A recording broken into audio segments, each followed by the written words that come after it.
खुलुमबाय प्राइम 24 हेडलाइन्सआव आं गासैखौबो बरायबाय। दा आं बे समाव दंफैयो कार्बि आंलं जिल्लानि सिङाव थानाय लांहिं टाउननि हाजोआरि फोथार। बे लांहिं टाउननि साखाथियाव थानाय हाजोआरि फोथाराव दुलाराय बर' फरायसा आफादनि बोसोरारि जथुमा जानो गोनांनि लाहार फाहार खालामनाय। बेयाव नोंथांमोननो बे लाहार फाहार खालामनाय हाबाफारिनि सायाव नोंथांमोननो माखासे बाथ्रा मिथिहोनो नागिरदों। नोंथांमोना बे कार्बि आंलं जिल्ला लांहिं टाउननि साखाथियाव थानाय हाजोआरि फोथाराव जानो गोनां दुलाराय बर' फरायसा आफादनि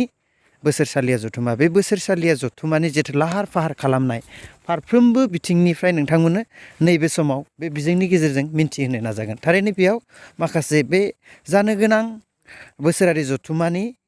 बानजाय आफादनि बिबानगिरि बिथांमोना दङ। थारैनो बिथांमोननिफ्राय जों माखासे बाथ्रा मिथिहोगोन। थारैनो बे समाव बे हाबाफारिखौ बिथांमोना साबना हामना खालामनो थाखाय बे ओनसोलनि जायगानि साख सिखोन साफा खालामनाय, बे मेलखौ मोजाङै खुंफुंनो थाखाय बायदि दाखोर दालाखौ साखोन सिखोन खालामनो थाखाय बे समाव बिथांमोना बानजाय आफादनि दैदेनगिरि बिथांमोना बेयाव खामानि मावहोबाय थानायखौ जों नुनो मोन्दों। थारैनो बे गेवलां हाजोआरि फोथाराव जारिमिनारि बर' फरायसा आफादनि जिथु जानो गोनां मेल बेफोरनि लाहार फाहार मावथि हान्जाफ्रा बे समाव खामानि मावबाय थादों। थारैनो बे समाव जोङो बिथांमोननि जिथु दैदेनगिरि बिथांमोना बे समाव बे हाबाफारिफोरनि थाखाय माबायदि लाहार फाहार आरो माबायदि साखाफारा जानानै दं बेनि सायाव जों माखासे बाथ्रा मिथिनो नाजागोन। बे समाव प्राइम 24 हेडलाइन्स बिजोङाव नोंथांखौ बरायग्रोनाय जाबाय। जिहेतु नोंथाङा बे समाव मा बिबानाव दं होनदों बेयाव? ओरैनोथ' आरसि होननानै बुङोब्ला बिदि नंला जाहैबाय। आं मेन कमिटिनि कार्बि आंलं जिल्ला दुलाराय बर' फरायसा आफादनि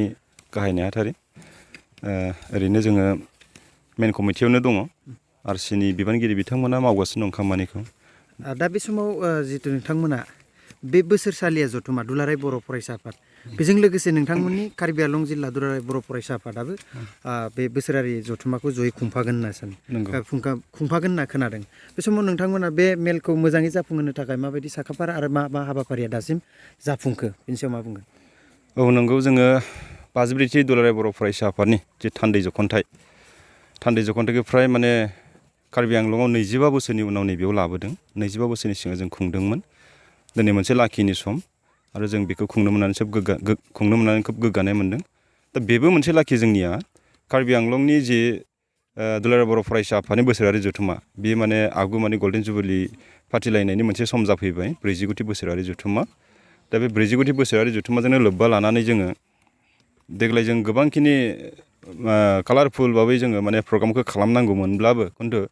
देग्लाय जोङो जिहेतुनाखि माने दुलाराय बर' फरायसा आफादनि जे थान्दै जख'न्थाइ जानायनि थाखाय जोङो गल्डेन जुबिलिनि नामाव जोङो गोबांखिनि माने बेबायदि लाहार फाहार खालामदोंब्लाबो हाजोबनाय नंले। थेवब्लाबो जेरैबायदि जोङो हायो जों बेखौनो सेस्था खालामबाय थादों नैबेनि गेजेरजों। आरो बे थान्दै जख'न्थाइनि गेजेरजोंनो 53 थान्दै जख'न्थाइनि गेजेरजोंनो लोगोसे कार्बि आंलं जिल्लानि 40 बोसोरसालिया जथुमा आरो बेजोंनो लोगोसे कार्बि आंलं जिल्लानि मोनथाम आफादफारि कसारि समाज, बर' आइजो अनसाय आफाद आरो हारिमु आफादाबो जथायैनो नैबे बोसोरसालिया जथुमाखौ खुंफुंनायनि थाखाय जगार खालामबाय थादों। दा बेजोंनो लोगोसे आं बेखौबो फोरमायनो लुगैदों जिहेतुनाखि जोंना थान्दै जख'न्थाइनि जे हाबाफारि नैबे माने हाजोआरि फोथाराव जागासिनो दङ, खामानि मावनायफ्रा जागासिनो दङ। जोङो फ्राय माने फोथार साफा बानायनाय आरो लामा सामानि जे साफा खालामनाय बे हाबाफारिया माने सोलिगासिनो दङ, जाबाय थागोन। ओमफ्राय बेजोंनो लोगोसे जों मोनसे खोथाखौ सिन्था खालामबाय थादों जिहेतुनाखि बे मोनसे गिदिरथार मोनसे थान्दै जख'न्थाइ हिसाबै जों बेयाव एगजिबिसननि मोनसे राहा, एगजिबिसन देखायनायनि बा एगजिबिसन खालामनायनि मोनसे सिन्था दानाया जोंनाव दंबाय थायो आरो खालामखागोन। दा बेयाव गोबां मोनसे बायदिसिना रोखोमनि जेनेब्ला जायफोर फालांगिरि बिथांमोना जों जगाजग खालामनो हागोन। बेयाव जोङो सरकारि माखासे डिपार्टमेन्टफोर दङ जेरै एग्रिकालसार, भेटेनारि, मेडिकेल, सेरिकालसार बेफोरबायदि माखासे डिपार्टमेन्टआ बेयाव जोंनाव एगजिबिसनाव फैगोन। बिथांमोनहा माने डेमनस्ट्रेसनजों लोगोसे माखासे डेमनस्ट्रेसन माने खालामखांनायनि उनाव बिसोर माने सेलिंनि थाखाय माखासे बेबस्थाबो लादों। ओंखायनो रायजोफ्रा बेखौ माने खाबु लानो हायो आरो बे दिन्थिखांनायनि उनाव जे माने बेखौ बायनो हायो, बेखिनिखौ खाबु लानो हायो। आरो बेजोंनो लोगोसे जोङो जोंनि बर' फालांगिजों लोगोसे गुबुन फालांगि बिथांमोनखौबो जोङो माने एगजिबिसनाव खाबु होनाय जागोन। दा बेयाव जोङो एगजिबिसन होननानै बुंनाय लोगो लोगो जों बेयाव नों बुक स्टल्स थाबाय, टि स्टल्स, ओमफ्राय बिनि उनाव भेन्डर्स, हकार्स बायदिजोंनो लोगोसे गोबांथार माने बर'नि गाननाय जोमनाय दख'ना, गामसा, आर'नाइ बेबायदिनो टेक्सटाइलनि गोबां माखासे दामि दामि मुवा बेसादफोर दङ बेफोरखौ माने बायनाय फाननायनि खाबुखौ जोङो माने एगजिबिसननि गेजेरजों होदों आरो दा बेखायनो बे जथुम्मानि गेजेरजों जोङो गोबांथार माने हारि माहारिनि थांना थानायनि मोनसे राहाफारिखौ सावरायनायनि गेजेरजोंनो जों बे एगजिबिसनखौबो लांफादों जाहाथे बेयाव एसे गाजा गोमजायैबो नुयो प्रग्राम होननानै बुङोब्ला गाजा गोमजाबो जानांगौ हिसाबै आरो जोङो बे जथुम्मानि गेजेरजों जोङो गेलेनाय बादायलायनाय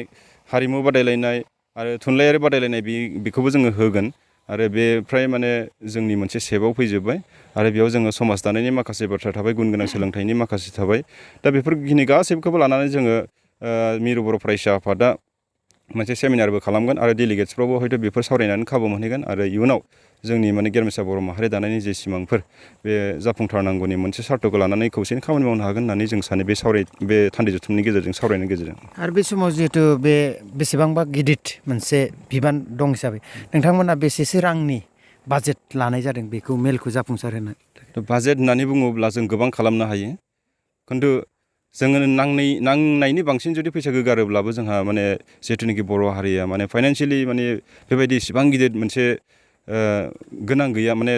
फाइनान्सियेलि मोनसे साउन्डआव जों माने बर' हारिया इसेबां माने डेभेलप जायाखै हिसाबै जोङो नांगौखिनिखौल' जोङो माने बाहायनानै जों खम एमाउन्टनि गेजेराव जों हाबाफारिखौ खुंफुंनो जोङो लाहार फाहार खालामदों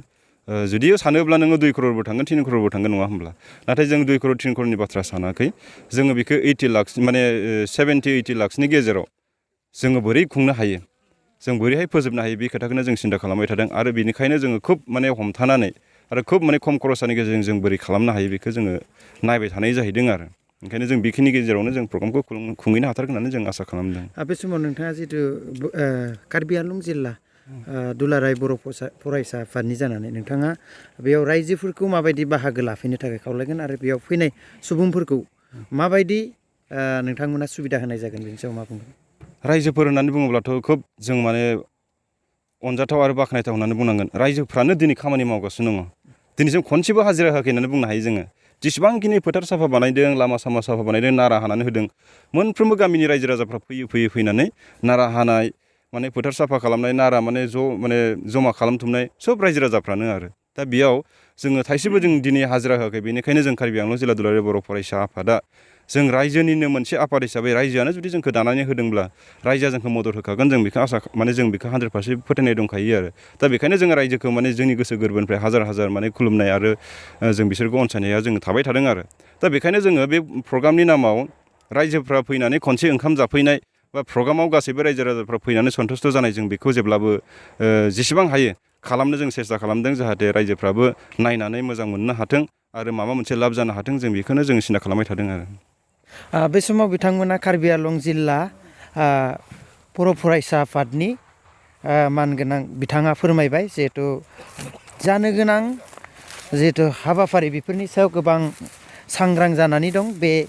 कार्बि आंलं जिल्लानि गासै रायजो राजाफोरा आरो बे समाव जों बयबो मिथिगौ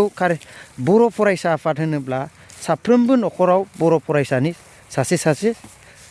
सोद्रोमा थायो बे हिसाबै बर' फरायसा आफादनि बे जानो गोनां कार्बि आंलं जिल्लानि साफ्रोमबो गामिनि न'खरनि सुबुंफ्रा बे समाव बिथांमोनखौ ओरैबायदि मदद होदों जाहैबाय बिथांमोननि बुंनाय बायदिब्ला बे हाबाफारिखौ मोजां जाफुंहोनो थाखाय न'खरफ्रोमबोनिफ्राय कार्बि आंलं जिल्लानि गासै रायजो राजाफोरनि न'खरनिफ्राय बे हाबाफारियाव बाहागो लानानै फारसेनिफ्राय जे हाग्रा सननाय बायदि बायदि खामानिखौ गावसोरनो मोदोम जासिनानै गोसो बोलो होनानै मावबाय थानायखौ बिथांमोना फोरमायदों थारैनो बे मोनसे जोंनि हारिनि मोनसे गोग्गाथाव रादाब होननांगोन थारैनो बे समाव बानजाय आफादनि बिथाङा सासे बेसेबांबा बे गिदिर हाबाफारिखौ बिबान मोनदों थारैनो बिथाङा बे समाव बे हाबाफारिनि थाखाय बेसेबां सांग्रां जानानै दं बिनि सायाव मा फोरमायगोन फैगौ जिथुनाखि हाबाफारि बे हाबाफारियाव जोङो जाबायदि साग्रिद जानांगौ बेखौ बेराफारसेनिफ्राय जोङो मावगासिनो दङ आरो गामियारिनिफ्राय जिथुनाखि मदद नांगौ बेखौबो जोङो आफादनि जानानैबो हाबदों लोगोसे आरसिनाबो जोङो गामि हाबनानै बुंगासिनो दङ जों मिजिंथिदों फैगौ जिथुनाखि हाबाफारि बे हाबाफारिया गाजा गोमजायैनो मोजां जालांगोन आरो बे समाव नोंथांनि जिहेतु बे बानजाय आफादनि सिङावनो गोबां दालाय आफादफोर थायो बिथांमोना गावबा गाव खामानिखौ बयबो दासिम मावगासिनो दासिम अफिसियेलि जा मावनांगौ बिथांमोना थाग थियारि जागासिनो दङ फैगौ 2 थारिखनिफ्राय जिहेतुके गाबोन समफोर दंबावो बे 2 थारिखनिफ्राय जानाखि मावनांगौ हाबाफारि बे हाबाफारिया गासैबो गाव गावबागाव मावजोबगोन बेखौ। गोजोननाय थाबाय बे समाव बानजाय आफादनि दैदेनगिरि बिथाङाबो फोरमायबाय थारैनो जोंबो नुदों बे समाव बिथांमोना गोबां खामानिखौनो मावबाय हमना ला बेयाव साखोन सिखोननिफ्राय लानानै जे जिखुनु खामानि गोबां खामानियानो आगबारायबाय थारैनो बे जानो गोनां दुलाराय बर' फरायसा आफादनि बोसोरसालिया जथुमा कार्बि आंलं जिल्लानि सिङाव थानाय लांहिं टाउननि साखाथियाव हाजोआरि फोथार बे हाजोआरि फोथाराव जानो गोनां जे हाबाफारि बेफोरो नैबे भिडिअनि गेजेरजों हयथ' नोंथांमोनाबो मिथिबाय जानो हागौ बिथांमोना गोबां साखाफारा आरो बे कार्बि आंलं जिल्लानि रायजो राजाफोरा गोबां राफोद होननानै जों मिथिनो हायो मानोना बे समाव बिथांमोना गोसो होनानै खामानि मावबाय थानायखौ जों नुनो मोनो। बेनोमोन दिनैनि बे प्राइम 24 हेडलाइन्स बिजिंनि गेजेरजों कार्बि आंलं जिल्लानि सिङाव थानाय लांहिं खाथिनि हाजोआरि फोथाराव जानो गोनां दुलाराय बर' फरायसा आफाद लोगोसे कार्बि आंलं जिल्ला दुलाराय बर' फरायसा आफाद आरो लोगोसे कसारि समाज आरो कार्बि आंलं जिल्ला दुलाराय आइजो अनसाय आफाद जथायै मोनब्रै आफादजों जानो गोनां बोसोरसालिया जथुमा बिनि माखासे नोंथांमोननो बाथ्रा मिथिहोनो नाजानाया बे समाव आं प्राइम 24 हेडलाइन्स बाय बिदाय लाबाय गोजोन्थों।